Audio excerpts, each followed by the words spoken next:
Bienvenidos a esta entrevista especial en La Voz de la Experiencia, en La Otra Cara de la Moneda, con el doctor Carlos Lleras de la Fuente.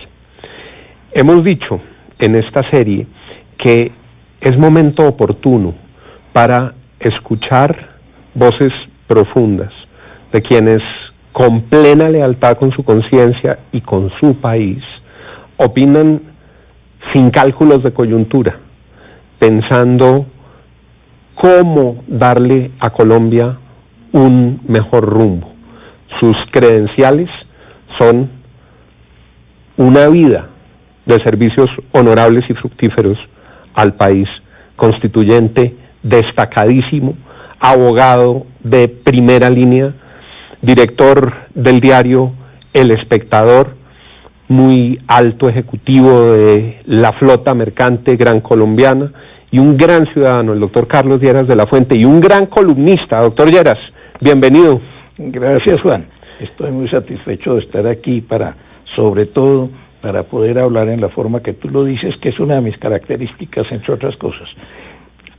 Su libro se llama Sin engañosa cortesía, así es que usted habla. El primer volumen. El primero, claro. El primero de varios. Sí, siempre, y sigo siendo así. Yo digo lo que pienso. Primero, no me da miedo decirlo. Segundo, no tengo interés alguno en nada. Yo he llevado una vida respetable y seria, y espero seguir así por el no mucho tiempo que me quede, y eso me satisface. Doctor Lleras, le pregunto para que entremos de una vez, sin engañosa cortesía, ¿cómo está viendo nuestro presente y nuestro futuro como nación? Yo estoy muy perturbado, muy preocupado, porque veo que el futuro del país no está claro por ningún lado. El presente no está claro, y cuando el presente está tan oscuro como el nuestro, pues el futuro no puede ser de otra manera. Dejando de lado que me gusten o no me gusten las personas que están de un lado o del otro, a mí personalmente, abogado, constituyente, me parece que están lanzando al país a una rueda loca, donde las FARC están redactando o re-redactando la Constitución que hicimos en el 91, con mucho esfuerzo, con una cantidad enorme de trabajo. Yo recuerdo que fueron 4 meses, desde el 4 de febrero hasta el 4 de julio, porque curiosamente la Constitución se promulgó el día de la independencia de los Estados Unidos. Así es, el 4 de julio. A las izquierdas no les debe gustar, pero bueno, no hay remedio. Con 15, 18 horas de trabajo diario. Así es, porque además usted después fue el líder de la comisión codificadora. Ciertamente, donde tuve problemas tremendamente serios. Entonces, y tuve también, junto con Álvaro Gómez, problemas muy serios con Antonio Navarro, quien logró sustraer a través de un empleado los primeros 140 artículos que habíamos redactado en el Instituto Caro y Cuervo, corregidos por los académicos, y se los llevaron. ¿Sacaron los artículos? Sí. Y tocó volver a escribirlos. No puede ser. Es que ese episodio, Navarro se pone bravo conmigo cuando yo cuento, y además lo escribí en el segundo volumen de mis memorias, lo escribí, cómo se sustrajeron los artículos, y me tocó traer. Bueno, si parece interesante, echo el cuento. Claro, échelo, pero por supuesto. Porque de ese episodio salen mal parados el presidente Gaviria, Alfonso López Miquelsen, Serpa, y Serpa, que era constituyente también, copresidente de la Asamblea. Era uno de los copresidentes gracias a mí, otro cuento que también tengo, y Navarro. Yo realmente soy un tesoro de cuentos, entonces deberían preguntarme y que los eche antes de morirme, porque yo tengo, no, eso no va a suceder, doctor Lleras, en muchos años. Tengo 79 años ya, y naturalmente un día estos me muero y se quedan los cuentos por ahí botados. No, eso no sucederá pronto, pero eche el cuento en todo caso, échelo de una vez. Por si las moscas. No, nosotros... Toco madera, decía mi abuelita.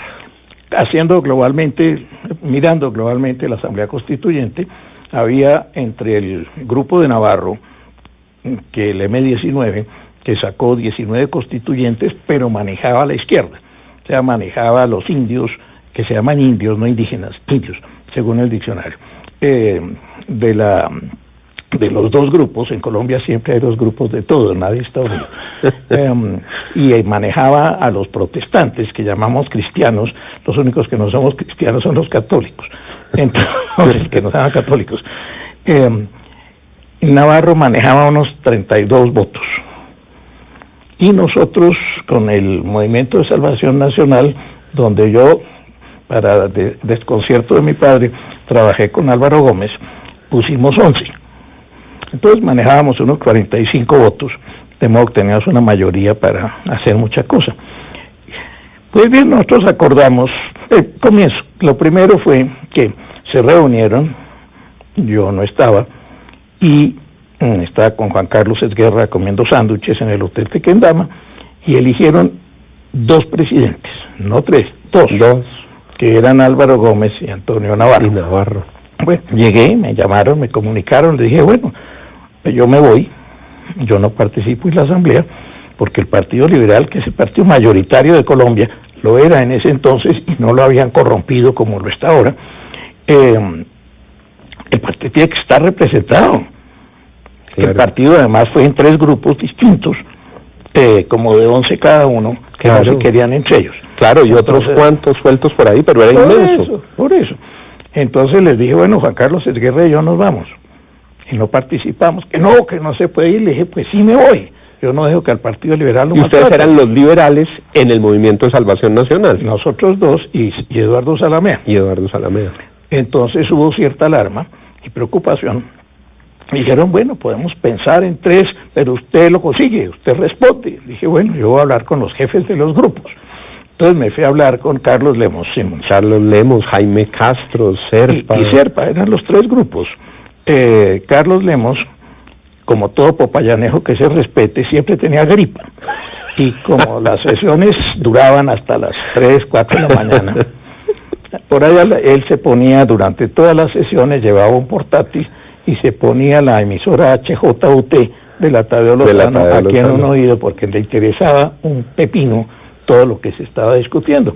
Entonces fui a hablar con él, me costó trabajo que se quitara la cosa esa de la oreja, y me dijo, yo no puedo, yo estoy malísimo. ¿Te acuerdas que el presidente Valencia vivía con gripa, no? Estos popayanejos todos, que además deben ser parientes de Valencia todos, dijo que no, que él no podía, y llevaba sombrero, guantes, bufanda, sobre todo, y por ahí a las 10, 10 y media, cuando todo el mundo estaba descuidado, salía furtivamente y se iba para la casa. Y arrancaba. Palacio Rudas lo descubrió y empezó a pedir a la 1 de la mañana que se verificara el quórum. Y entonces era Lemos, Simons, Carlos, ausente. Y le hizo poner ausencias todos los días, una vez que le pescó que la gripa popayaneja lo hacía abandonar la asamblea todos los días a la misma hora, alrededor de las 10 de la noche. Bien, entonces... Y de ahí sale, descartado Lemos, la figura de Serpa. De ahí nace que entonces paso a hablar con Serpa. Y le digo, mire Serpa, me han comisionado que ponga un presidente liberal y que votan por quien yo diga. ¿A usted le interesa? Porque el doctor Lemos ya le propuse y no le interesa, porque le da gripa o lo que sea. ¿A usted le interesa? Me dijo, pero claro, es ni bobo ni perezoso. Claro. Y eso ha creado que todavía esté vivo Serpa en la política colombiana, cuando debería estar en un ancianato en Bucaramanga. Pero bueno, ese es otro tema. Doctor Lleras, esa constitución que con tanto esmero redactaron, dice usted, ahora la están modificando por cuenta de las FARC y unos delegados del gobierno. A ver, la comenzaron a modificar hace mucho, porque mi cuento tengo que devolverme para entender bien cuál es la situación. Acordamos con Navarro. Gaviria les había metido un mico en el sentido de que los constituyentes no podíamos hacernos elegir para el Congreso. Íbamos a revocar el Congreso de todas maneras, pero que había una prohibición. Y dije, no, como nosotros somos soberanos, resolvemos que sí, pues podemos ser candidatos, ¿por qué no? Y entró en pánico el gobierno de que se extendiera la revocatoria del Congreso. No sé, pero en todo caso armaron una trinca con Alfonso López y con Serpa y sobornaron a Antonio Navarro. Sobornaron. Nosotros teníamos los votos M19 y nosotros, para eliminar el Congreso, prohibirle a los que estaban en el Congreso hacerse reelegir en el futuro y lanzarnos nosotros. Que eso sí habría sido el verdadero relevo de la clase política colombiana. Claro, ese era. Y además, los que íbamos a desarrollar la Constitución eran los que la habíamos escrito, no una gente que vivía furiosa con nosotros. Claro. Bueno, y el acuerdo estaba hecho. Entonces vamos el 6 de junio. Las fechas no se me olvidan por eso. El 6 de junio del 91 nos reunimos en Palacio con las personas que mencioné atrás, y entonces Gaviria, que es de esos pereiranos astutos que hay en el país, lo primero que hizo fue dirigirse a Navarro. Dijo: a ver, doctor Antonio Navarro, ¿y usted qué opina de esto que nos han planteado? Y entonces Navarro, tranquilamente, con una desfachatez, como tienen entre esos guerrilleros que volvemos a recibir en mala hora, dice: no, a mí me parece que no es necesario hacer nada de eso. Y nos tumbó el acuerdo ahí sentados en Palacio. El acuerdo que ustedes ya habían hecho, que ya tenían con él. Sí, lo dejó. Claro que después le dieron un ministerio, le dieron la asociación esa que vigila los juegos de azar. Bueno, lo compraron, digamos. Puede que a Navarro no le guste que yo lo diga así, pero yo lo entendí como una compraventa de conciencia a favor de la burocracia, como ocurre todos los días en Colombia, sigue ocurriendo. Al pasar eso, naturalmente, se apodera de nuevo la clase política y empieza a modificar la Constitución desde la Ley Quinta. Sí. Nosotros habíamos prohibido las suplencias y lo primero que hace la Ley Quinta es crear las suplencias para seguir vagabundeando. Y vino una contrarreforma muy dramática. Cada Congreso resulta peor que el anterior, cada norma peor que el anterior, y un gran deterioro, doctor Lleras, de la clase política colombiana. No, terrible. La clase política colombiana merecería estar en una atrasada isla del Pacífico Sur. Para un país como el nuestro es imposible. Yo no conozco a nadie, no sé nada, no dicen sino boberías. Hay unos personajes horrendos como Benedetti y este otro de Cali, ¿cómo se llama? Que es otro de los puntales de Barreras. Santos Roy Barreras, que son como los profetas del Antiguo Testamento, pero absolutamente degenerados, porque los profetas no decían tanta pendejada ni hacían tanta. Entonces están acabando con el país en un grupillo palaciego, maluco, y venían dañando la Constitución, como 50 reformas le han metido contra 20 que tienen los Estados Unidos en 200 y pico de años,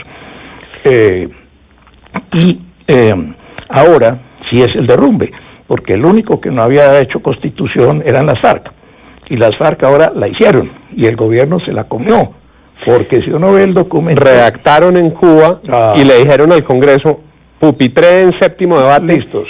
Palabras textuales que pronunció el representante Penagos, sin modificar una sola coma. Correcto. Pero eso ya lo había escrito el asesor comunista español de Santiago, ya había hace meses. Ese era el plan que tenía y se lo aprobaron, tanto así que declaró el otro día que lo de Colombia era su gran triunfo, porque él también fue asesor de la guerrilla de El Salvador, pero considera que allá no se logró un triunfo tan grande como este, donde uno que es constituyente viene a encontrar que lo ha reemplazado la guerrilla. Es decir, yo no sé si tengo el puesto de Tomachenko, ese como diablo sea que se llama, o de quién, porque yo recuerdo muy bien cuando estuve en el Caguán alguna vez, que nos estaban recibiendo y tenían una gallina que nos comimos con cierto gusto y tal, con Enrique Santos y otros periodistas. Íbamos caminando hacia la casa donde estaba el almuerzo, y yo iba caminando rápido, detrás de mí iba uno de los del secretariado, y al fin me alcanzó, que era grandote y caminaba más rápido que yo. Me dijo: doctor Lleras, ¿por qué corre tanto? Le dije: porque usted viene detrás de mí. Carlos Lleras de la Fuente, sin engañosa cortesía, sin pelos en la lengua. Ya regresamos después de estos mensajes.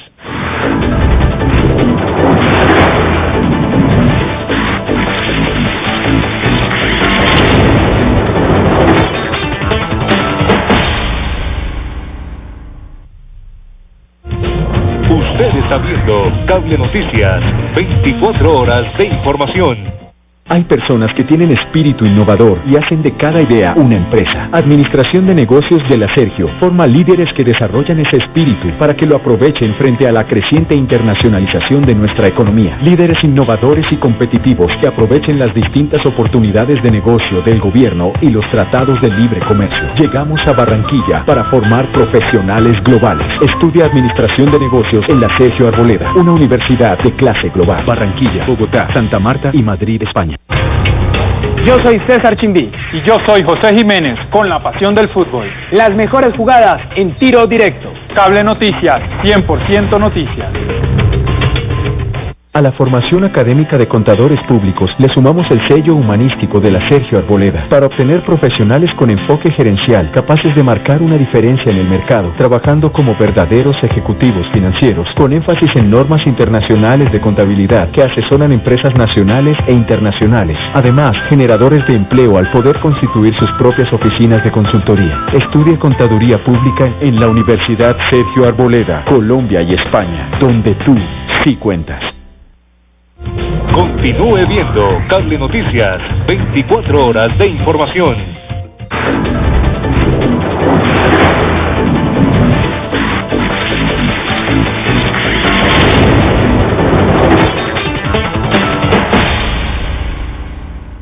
Se han cumplido 25 años de la expedición de la Constitución de 1991. Maltrecha, reformada, vuelta a reformar una y otra vez. Nuestro invitado de hoy, el exconstituyente Carlos Lleras de la Fuente, se ha preguntado, ¿cuál constitución? ¿Cuál constitución nos quedó, doctor Carlos? Sí, yo no veo motivo de celebrar nada, porque la han vuelto añicos, y una vez que le metan todo lo que las FARC logró venderles en La Habana, y que recibieron con beneplácito los comisionados, pues ahí sí que no queda ni un retazo de la Constitución original. La conmemoración era en la Casa de la Constitución de Río Negro, en 1863. Y entonces yo les digo en mi carta, mire, mi familia ha tenido constituyentes. La Constitución de Cúcuta de 1821 era mi tatarabuelo Restrepo, y en la Constitución de Río Negro del 63 era mi tatarabuelo Lleras. Después mi padre hizo una gran reforma constitucional en 1968 y después me ha tocado a mí participar en la de 1991. De modo que yo me siento como obligado a estar defendiendo la Constitución vigente y que así se va a reformar, se reforme por gente que sepa lo que está haciendo y que tenga el patriotismo y la capacidad real de hacer algo que sea obvio que se necesita hacer. No esta entrega con armas y bagajes a las FARC, porque me parece que las FARC han abusado de la confianza indebida que ha tenido el presidente con ellos. Ahora, el presidente además trata de vendernos una constitución nueva hecha por las FARC, amenazándonos de que si no aprobamos lo que las FARC dijeron, las FARC nos van a matar en las calles de Bogotá. Estupidez igual yo no conocía. Yo tengo varios textos y un libro sobre la estupidez. El libro se lo voy a mandar de regalo al presidente, que creo que no es capaz de leerlo. La estupidez humana, ¿cómo se llamaba su elogio de la locura que usted hacía también? De la locura. Pero es que es mucho mejor, como Erasmo, elogiar la locura y no practicar la estupidez. Entonces voy a mandarle el libro de regalo. Nunca le gustó mucho a usted el doctor Santos, ¿no? Nunca fue usted te cuento, muy santista. Como yo escribí sobre eso, no me importa, va a salir un artículo sobre eso. El joven Santos contó alguna vez que de niño, que ojalá se hubiera quedado de niño, de 5 años, ya quería ser presidente de Colombia. Y yo creo que en la medida en que creció y lo volvieron persona, que todavía no es mucho, se quedó a medio hacer, de golpe se le ocurrió que yo me podía estar atravesando en su camino a la presidencia de la República, porque yo sí pensé que yo era mejor candidato que Andrés Pastrana y que Serpa. Entonces, pero no, me derrotaron, lo mismo que a mi padre lo derrotaron en 2 intentos constitucionales de reelección pasado periodo, pero han elegido 2 veces a Santos porque este es un país idiota. Bueno, tan mal presidente, y lo reeligen. Eso no tiene explicación ninguna. Y a mi padre, que creo que fue muy buen presidente, por eso en eso coincide mucha gente, lo derrotaron 2 veces. Bueno, entonces, él empezó a hacerme cosas, a mí, a fastidiarme la vida. Yo Juan Manuel Santos. Juan Manuel Santos en persona. En años pasados. No, eso comenzó en el 90 y pico. Porque vio que yo había actuado en la Asamblea Constituyente y tal, y lo demás. Entonces dijo, aquí esto está como peligroso. Y lo primero que hizo, siendo ministro de Comercio Exterior, ¿de quién era ministro? Ya ni me de Gaviria, el primer ministro de Comercio Exterior, Gaviria, cuando Gaviria creó el ministerio. Sí, de Gaviria, por desgracia, porque firmó un tratado con México de libre comercio que iba acabando con varias industrias colombianas, pero lo firmó la víspera de terminar su periodo como ministro, y dijo que quería que lo recordaran por alguna cosa importante, y firmó algo que le costó a este país sangre. Pero bueno, ese es otro tema. Él ha sido incapaz desde chiquito. Entonces, el doctor Jorge Ramírez Ocampo, presidente de la Asociación de Exportadores, me invitó a hacer una conferencia para cerrar la asamblea de la asociación en Cartagena. Y yo fui y escribí mi conferencia buena. La asamblea de Analdex. Sí, pero buena. Una gran conferencia magistral. Magnífica, llena de gente y tal.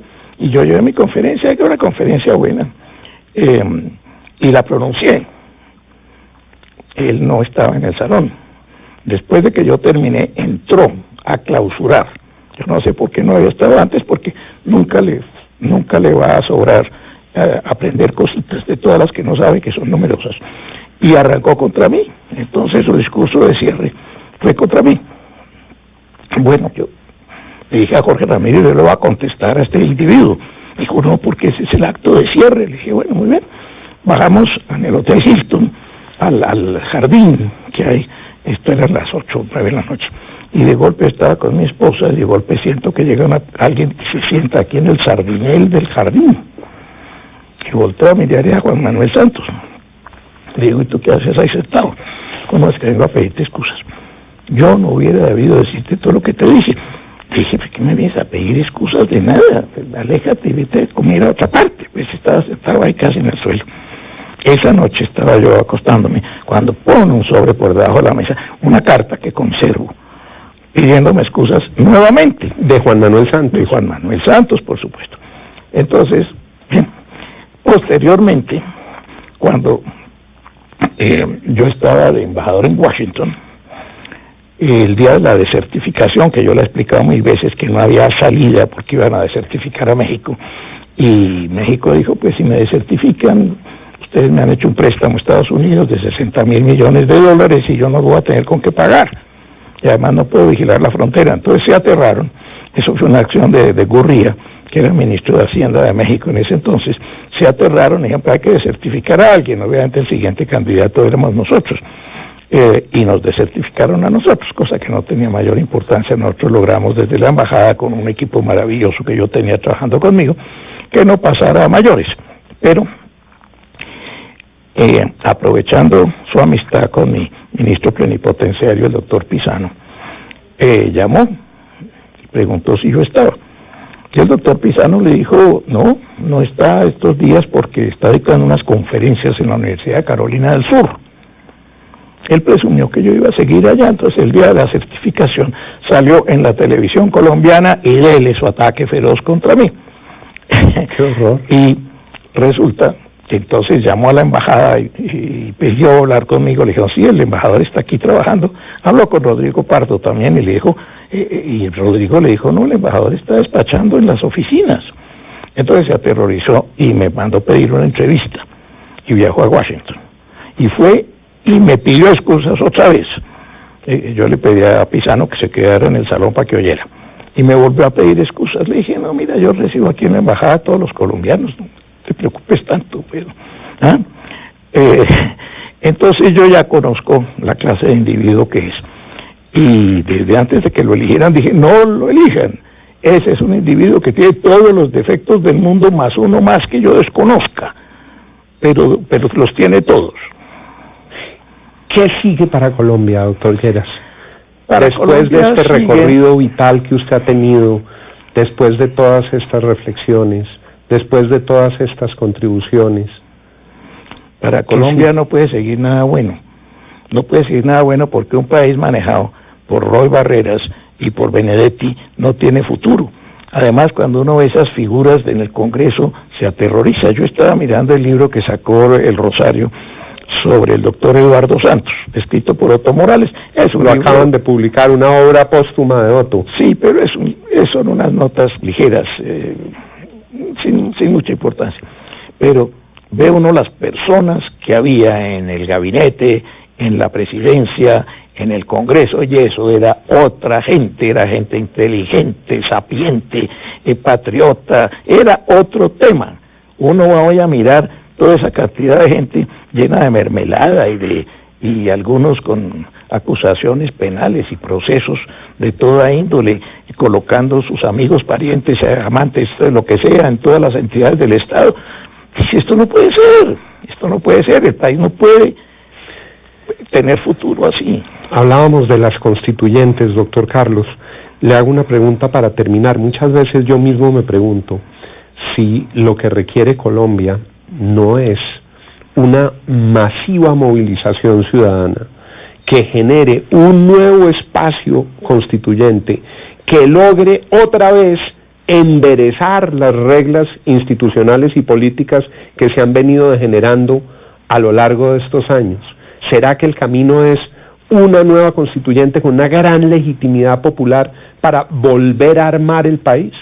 Sí, pero no la constituyente que quería ser el presidente Santos, ni la que en el fondo quieren tener las FARC, porque el M-19 tuvo una buena constituyente, hizo cosas, colaboró, yo sé porque yo trabajé en la misma comisión con Antonio Navarro, para hacer toda la reestructuración de la rama ejecutiva del poder público, y además logré poder estar con gente que yo abominaba, porque Navarro no era asesino, confeso, pero había varios que eran de muy mala clase, que habían asesinado gente.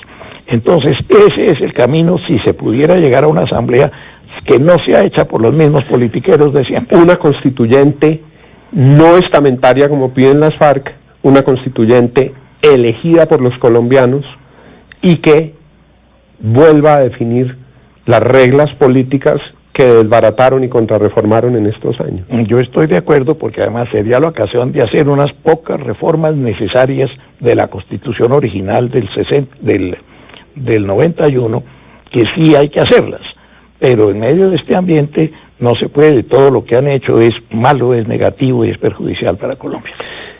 Coincidirán conmigo los televidentes, hace falta programa para hablar con el doctor Carlos Lleras. Cuando terminemos esta serie especial de entrevistas, lo invitaremos muchas veces a que nos acompañe en la otra cara de la moneda para que sigamos pensando en nuestro presente y pensando en nuestro futuro. Un gran gusto haberlo tenido aquí, doctor Lleras. Muchas gracias por haber venido. Mil gracias, Juan. Yo estoy muy satisfecho porque me gusta, así bien esté retirado de la vida pública, me gusta estar haciendo conocer las ideas de mucha gente que como yo no está metida en ese hueco negro a donde nos está llevando el país ahora y sus gobernantes. En esto ha quedado nuestra Constitución de 1991, 25 años después. Por eso este programa se llama La Otra Cara de la Moneda. Hay voces que tenemos que volver a oír. Feliz noche y gracias por habernos acompañado. La Universidad Sergio Arboleda presentó